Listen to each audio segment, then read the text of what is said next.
Boa noite a todos que estão nos ouvindo agora, que são ouvintes apenas. Mas hoje nós tivemos problemas técnicos e vamos fazer a rádio, né? Só com áudio especialmente, e depois a gente vai editar para que vocês assistam, né, pelo YouTube, pela TV do Bem, os canais de YouTube aí que a gente tem acesso. Por enquanto, né, quem já conhece o sistema do Pode Ser, né, então já deve estar acostumado a só escutar o áudio, né, então o evangelho de hoje vai ser apenas por enquanto, né, mas depois que a gente lançar no YouTube, o vídeo já vai estar aí disponível para todo mundo. Vamos primeiro nos apresentar, né?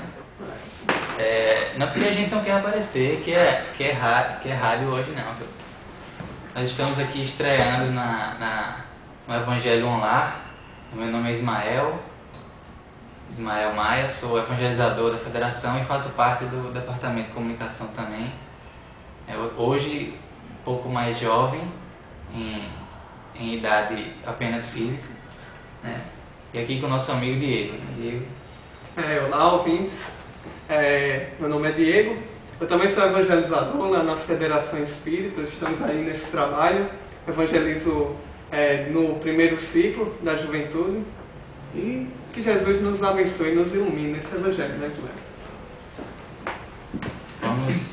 Vamos então fazer a nossa prece. Todos que estão escutando e os aqui presentes possamos realmente entrar uma vibração positiva, para que façamos realmente um evangelho, né? Possamos relembrar do Mestre.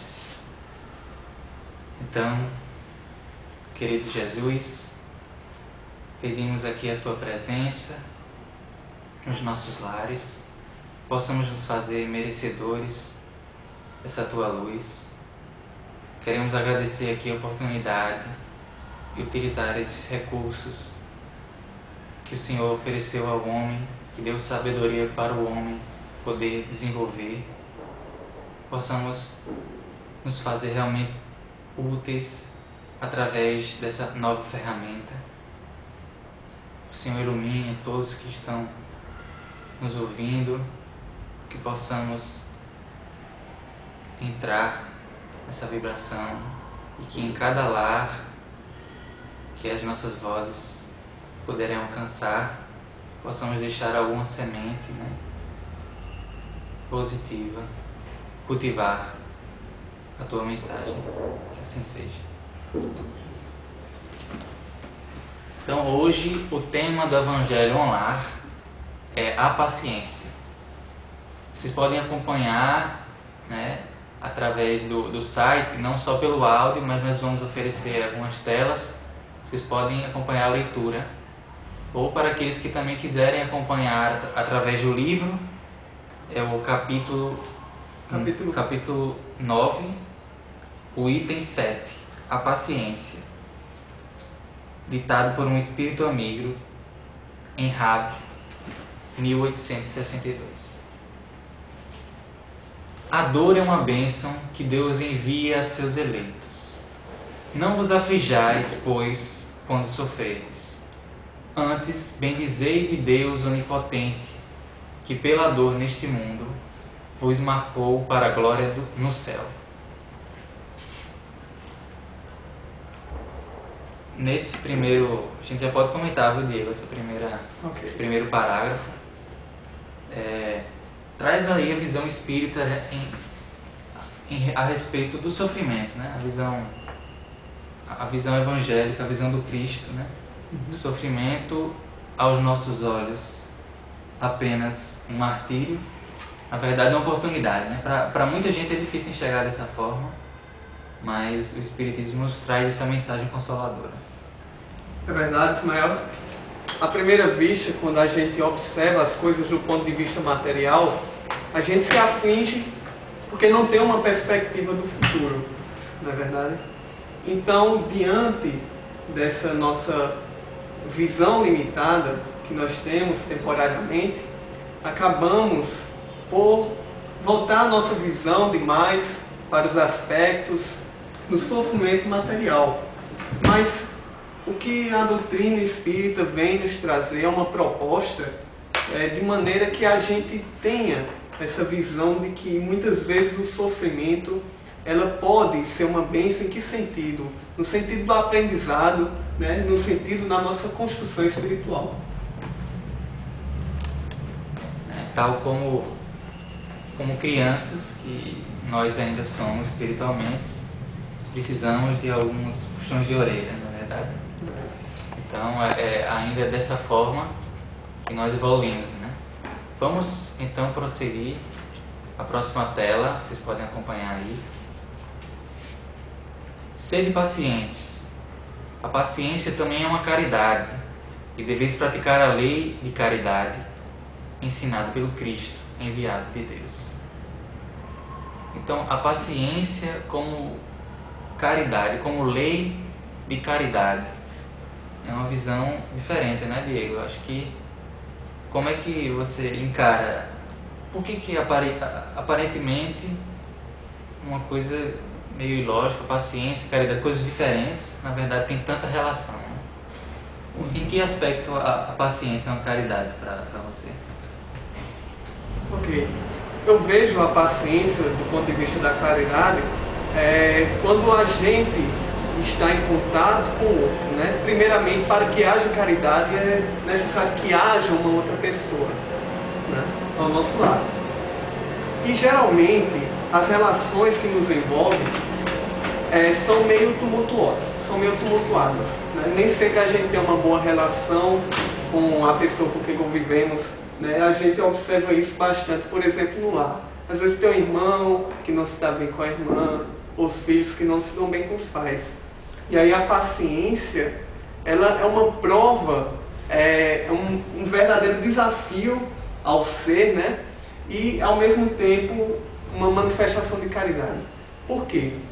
Quando a gente tem uma pessoa que está ali em conflito constante com a gente, mas a gente também revida com o conflito, quando a gente vem com essas ideias agressivas, né?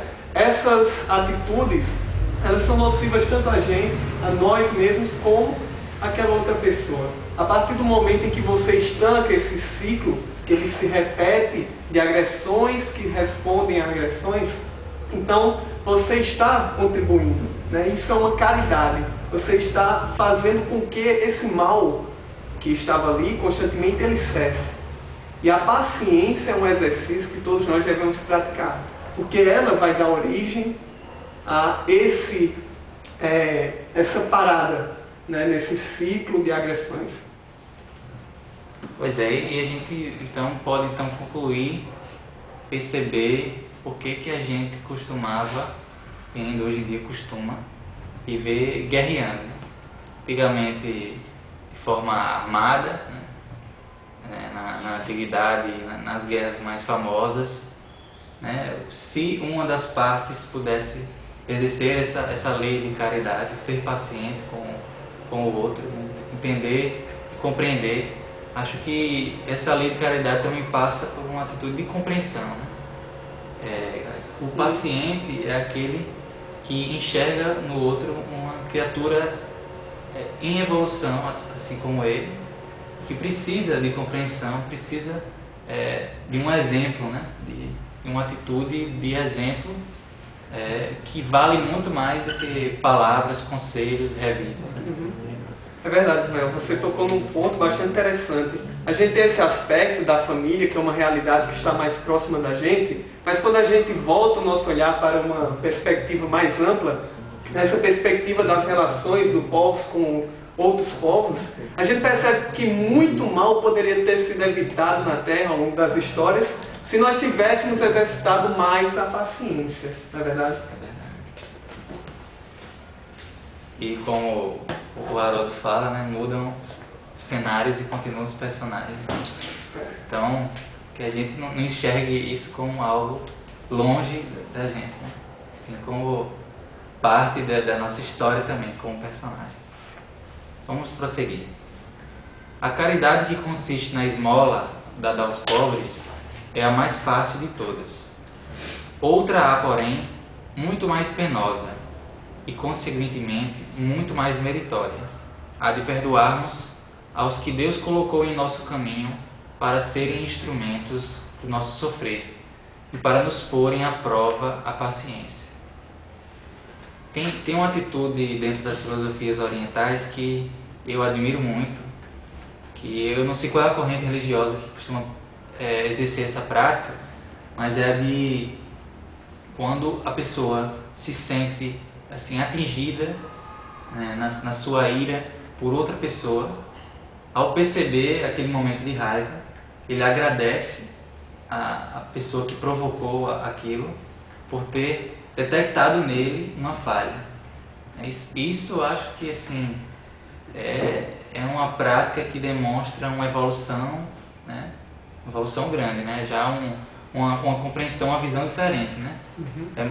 Acho que para nós ainda é muito difícil fazer isso, mas eu enxergo com muita admiração essa ação. E acho que tem tudo a ver com o que Kardec nos fala, com o Espírito também, na verdade.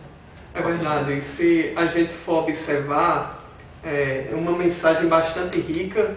A gente vê que o Espírito ele traz a explicação daquela frase que ele havia dito anteriormente, né? Como é que a paciência ela pode se mostrar uma caridade? Ele mostra que a caridade geralmente está associada à esmola que nós damos, né?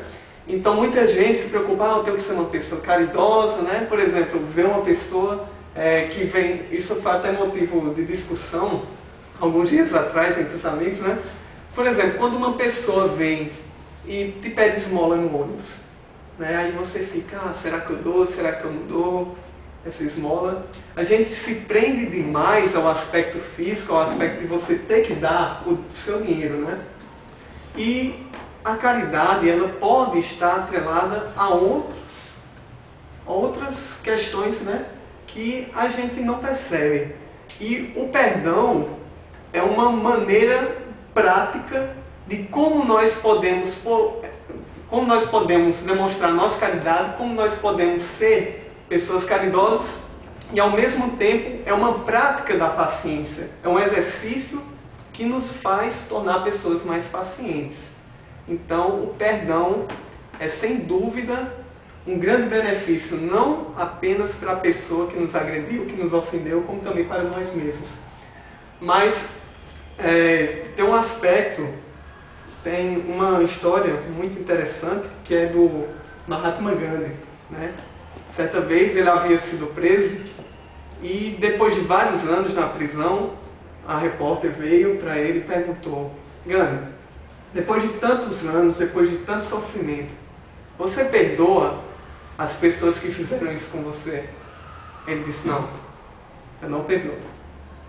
Aí, ora, mas como é que pode? Você que fez toda uma revolução, né, mostrando amor, mostrando que as pessoas elas têm que fazer uma revolução não pelas armas, né, mas pela não violência. Como é que você, um exemplo, diz que não perdoa as pessoas que fizeram isso contigo?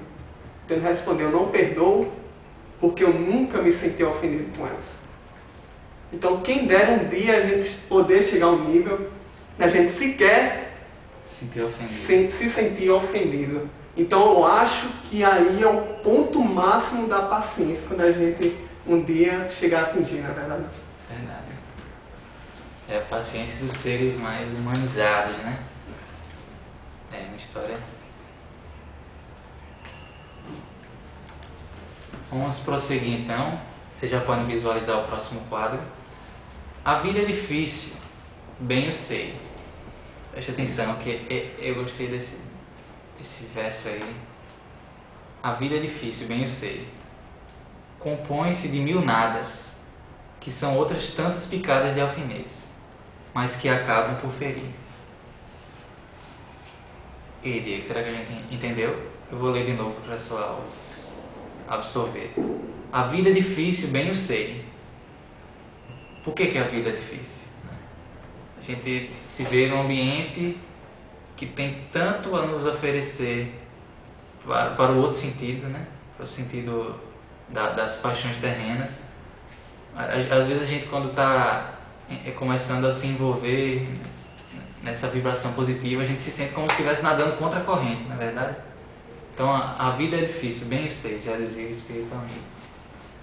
Compõe-se de mil nadas, que são outras tantas picadas de alfinetes, mas que acabam por ferir.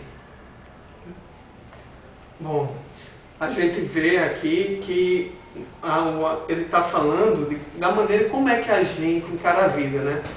Então a gente se depara todos os dias com coisas simples, corriqueiras, né? Por exemplo, você olha uma coisa bem prática, né?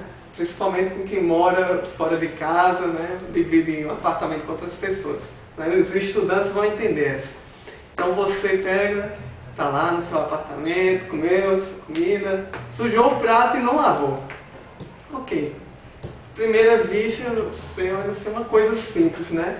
Só que aí essa pessoa não lava o prato num dia, aí não lava no outro, não lava no outro, e o companheiro lá, companheiro do apartamento, começa a ficar com raiva, começa a guardar aquilo para si mesmo. Então o que ele fala aqui, né, dessas picadas de alfinete, que a gente dá muita importância para essas coisas que são pequenas, que a gente poderia perdoar facilmente, mas que acabam por ferir o nosso ego. No final das contas, né? A gente acaba por se ferir diante dessas pequenas coisas que a gente poderia deixar de lado e faz com que elas se tornem um grande problema na nossa vida. Acho interessante essa frase, compõe-se de mil nadas. Mil nadas. Você enxerga, compõe-se de mil. Você lê até aí, é a visão que a gente tem.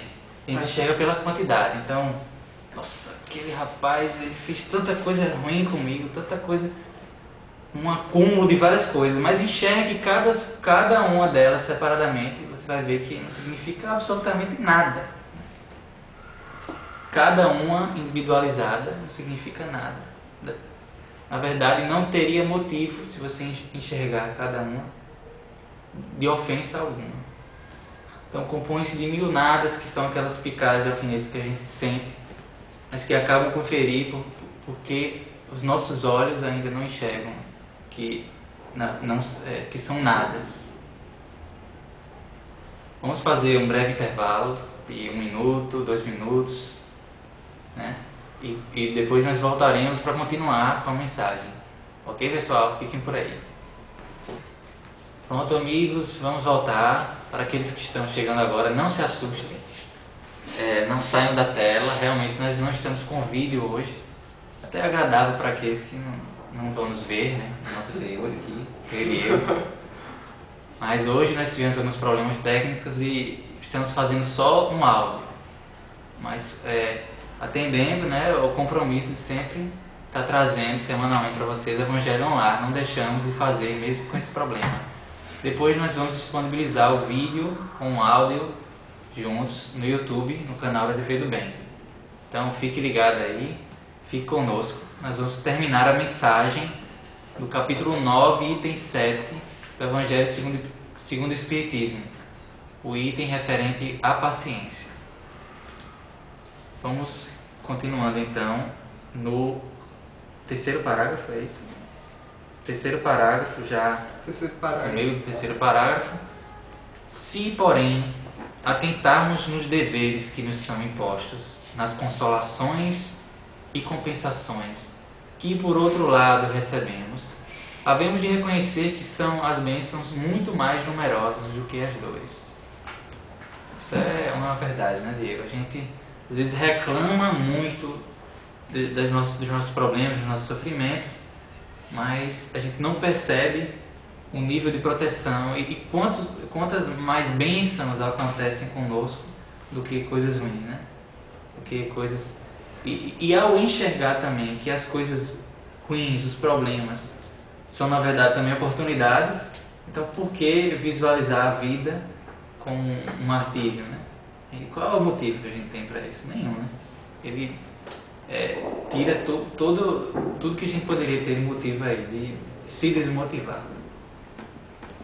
É bem verdade isso. Às vezes a gente cai no engano de pensar que o problema está naquela outra pessoa. Muitas vezes a gente, depois de várias reflexões, depois de passar por muito sofrimento, a gente percebe que o problema pode na verdade estar na nossa maneira de encarar aquela situação. Então, quantas vezes a gente não se ata a amarras verdadeiras correntes psicológicas que são feitas, que são idealizadas por nós mesmos. Né? E toda a origem da solução de nossos problemas poderia estar simplesmente em você querer viver bem, em você deixar de lado esses problemas que atormentam, em você reconhecer que a outra pessoa é a outra pessoa, que ela também tem os seus defeitos. Não é verdade, Maio? É verdade. Diego, muito bom seu comentário. Nós vamos aproveitar e agradecer a presença, a participação de todos eles que estão nos acompanhando, a Fernanda, o Vanderilton, a Paulinha, Paulo Elcanã, a Érica, né? E o Vitor. E agradeço a quem está. E a quem está presente aqui também, que vocês não estão vendo, né? Nem estamos vendo, mas para aqueles que estão vendo no YouTube, tem outras pessoas aqui também presentes, né? Pessoas que vieram também de outro estado, depois a gente vai falar, que chegaram hoje. Mas não vamos perder o foco, né? Vamos continuar na mensagem. O fardo parece menos pesado quando se olha para o alto, do que quando se curva para a terra, à fronte. A nossa conduta é de cabisbaixo, né? Um olhar sempre nas dificuldades, né? Quando a gente enxerga a vida como uma coisa muito mais complexa, né? Quando a gente, já a visão de ter várias encarnações, de ter várias oportunidades, a gente enxerga a misericórdia de Deus de outra maneira. Porque diante da nossa imperfeição, nossa tamanha imperfeição que a gente percebe, o que é que a gente poderia fazer em uma vida, né? Apenas, na verdade. Quando a gente enxerga um panorama muito maior de oportunidades, a gente enxerga um nível de proteção, de bênçãos que nós somos portadores, a gente fica tudo mais leve, na verdade. Algumas semanas atrás eu estava conversando com um amigo, o Alexandre, e ele é um acupunturista, e ele falava sobre os corpos nos quais a tradição oriental chinesa ela acredita, né? Então ela dizia que toda a origem estava na moral, abaixo dela estava um nível intelectual, depois um nível das emoções, depois alguns níveis energéticos, e lá por último nós temos o corpo físico, né? Dentro da doutrina espírita a gente também observa essa questão, né, que nós temos aqui a matéria, nós temos o perispírito, nós temos também o espírito, e outros vários corpos, o corpo mental, né, mas que não são tão aprofundados dentro da doutrina espírita. Mas o que é que eu quero falar aqui? Dentro da moral, nós temos uma ciência do mais alto nível, conforme já nos traz Emmanuel. Ele fala que o próprio judaísmo ele iria iniciar, né, a mais profunda ciência moral que iria passar pela Terra nos nossos tempos, né? Então, a gente se depara com, por exemplo, a frase de Jesus, né? O fardo comigo é mais leve. Então, a gente tenta compreender uma frase dessa do nosso ponto de vista limitado. A princípio, não encontra um senso de lógica para essa frase e pensa que ele simplesmente veio à Terra para falar alegorias, né? Então, pensemos bem no espírito do porte de Jesus que se prepara durante vários anos para uma encarnação vir falar alegorias. Então, tantos já vieram e disseram, né? Tantas alegorias. Então a gente pense bem, se a moral está acima do intelecto, está acima das emoções, com certeza está muito mais acima da ciência física. Então, com certeza, se a gente for atentar para a lógica, a ciência moral ela possui alguns reflexos sobre a ciência física.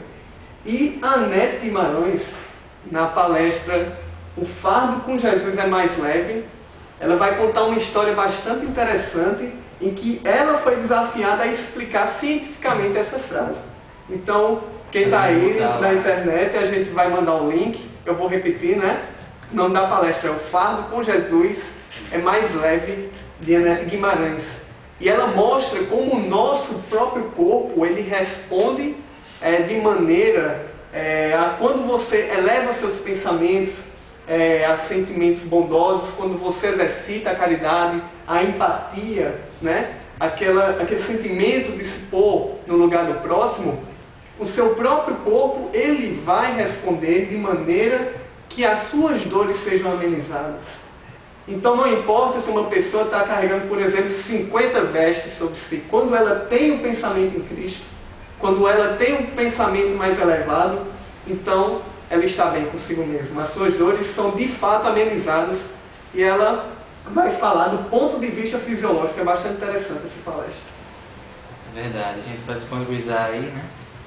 Quando a gente percebe que a ciência moral e a ciência intelectual estão bem intricadas, né? Mais do que a gente aparenta, né? Bem, esqueci de ler o recado do Vitor. Vitor pediu desculpas por não estar presente e mandou um abraço para todos aqui. Vitor, um abraço.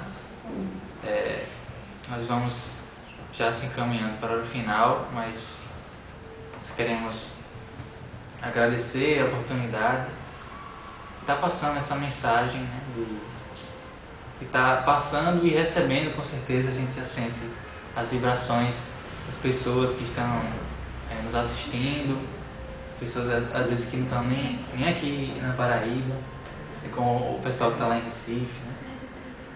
E essa mensagem de paciência para nós também não veio em boa hora, né?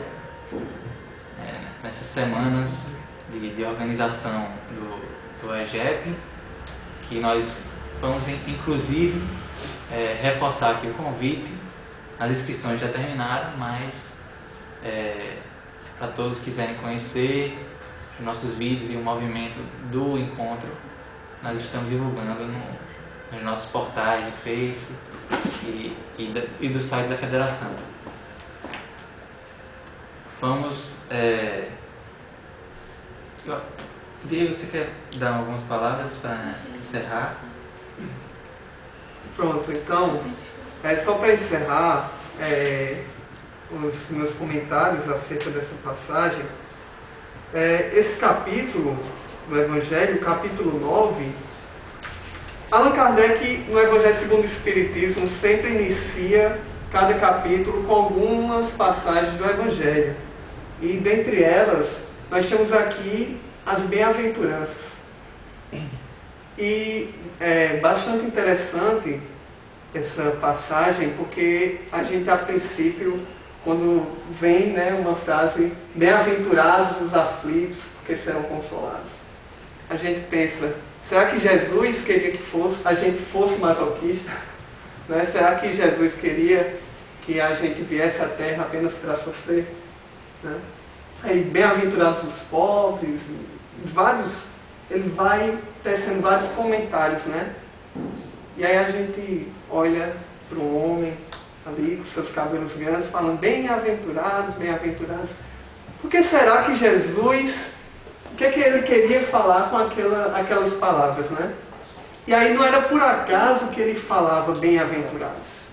As bem-aventuranças eram, segundo nós temos aqui, um autor, Brady S. Skinner, né, no livro Comentários Bíblico Atos, ele vai falar dessa passagem do Evangelho, né, e ele mostra que as bem-aventuranças, né, elas, na verdade, já era uma prática de alguns rabinos, né, de alguns profetas, que eles iam pegar e iam falar, bem-aventurados tais pessoas, porque serão alguma coisa, né?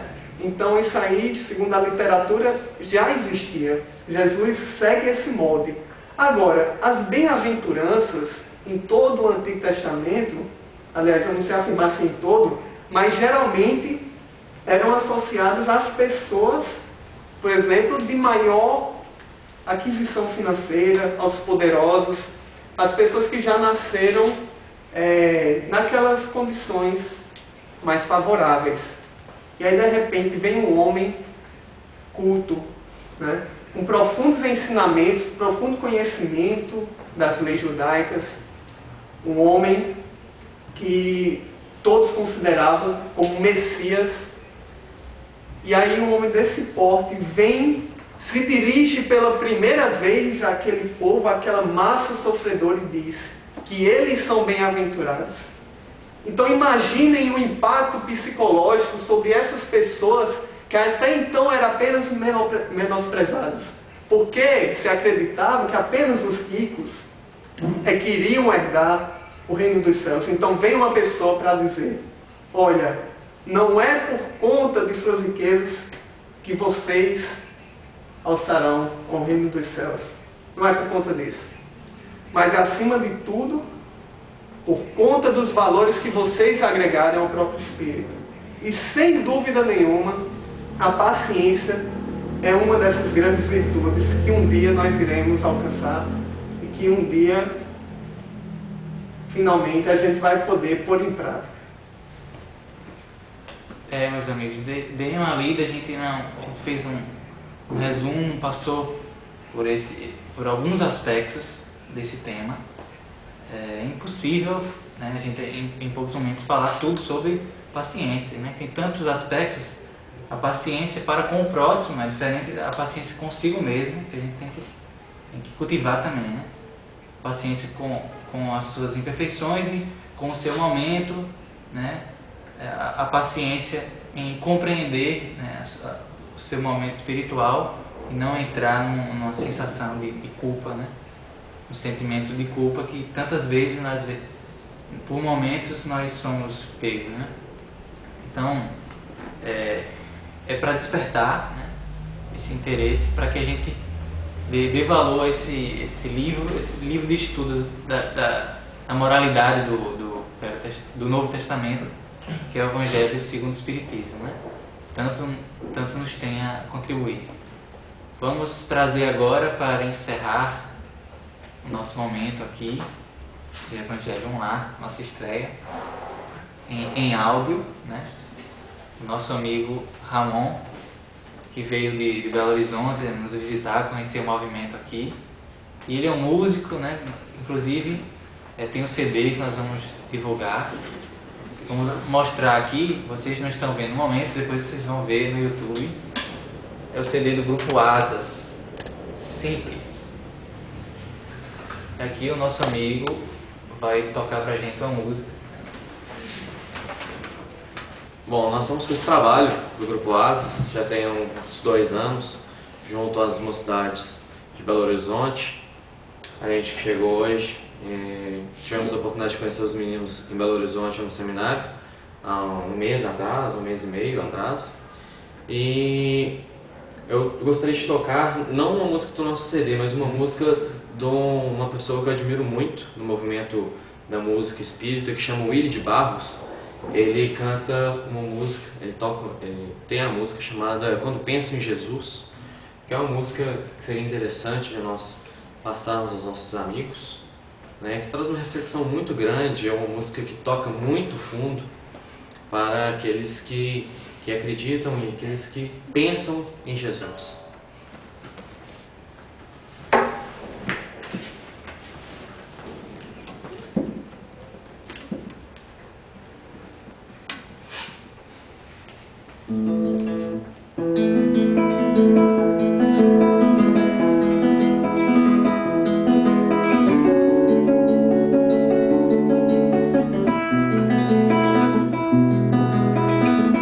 Toda vez que eu penso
Barros, a gente escuta tanto falar, e escuta tanto o Willy de Barros, tem coisas que não tem fronteiras, né?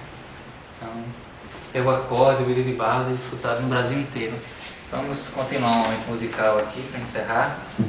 Queremos agradecer os ouvintes, Jorge, eu escutei de falar, está nos acompanhando, o pessoal em Itaporanga e a todos que estão nos ouvindo agora. Vamos cantar o Salmo 23 como prece de encerramento, uma música que obviamente tem como Salmo 23 sua letra, mas musicada por Marco Lima do Grupo Acorde.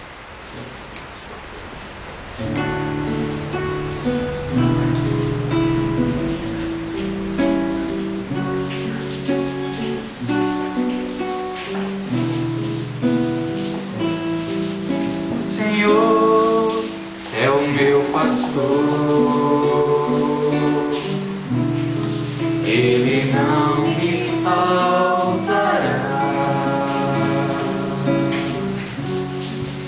Descansa-me em fácil, guia-me mansamente pelas águas tranquilas. Faz minha alma retornar, guia-me pelas veredas da justiça por amor de seu nome, por amor de seu nome.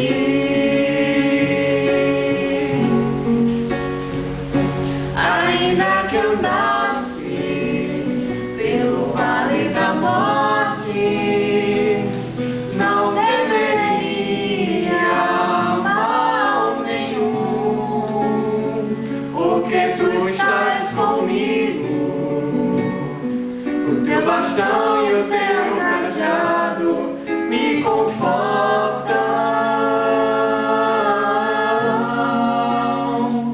Preparas uma mesa perante mim, na presença dos que me provocam. Unge minha face e o meu cálice transborda.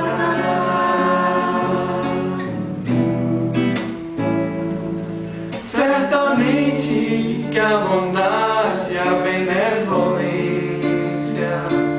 nos seguirão todos os dias das minhas vidas, e voltarei à casa do Senhor por longos anos.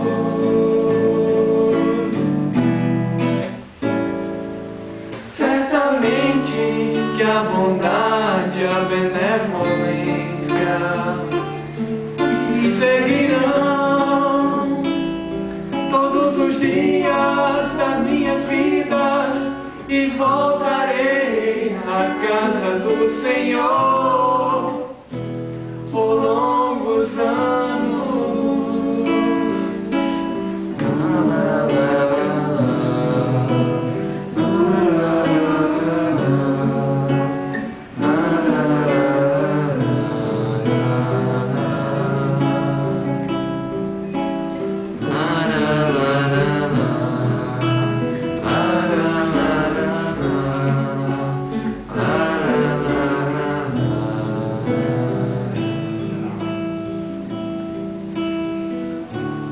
Senhor Jesus, agradecemos a oportunidade de estarmos aqui reunidos em Teu nome para estudar as Tuas palavras e tentar, Senhor, nos transportar para aquela época, para vislumbrar o Teu exemplo, as Tuas atitudes que são o verdadeiro Evangelho, e possamos, Senhor, procurar, Senhor,